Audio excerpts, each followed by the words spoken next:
reached home after 2.5 hours riding on this challenge.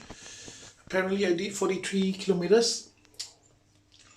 It's a bit tough because of the rain and the construction around this area.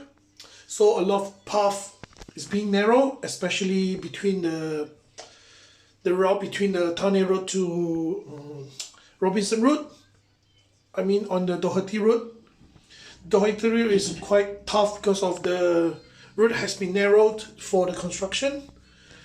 So I have to watch out the cars driving next to me, and because of the rain the floor is quite wet and slippery. I think I did feel drift on the road. Luckily I didn't fall down, so I didn't get any problem with that. But it's a tough challenge, different challenge, and I enjoy it. So I'm going to head to shower now because I'm fully covered by dirt. You can see from my jacket, especially my bags. Alright, it's all with dirt. And I talk to you on the next video. See you again.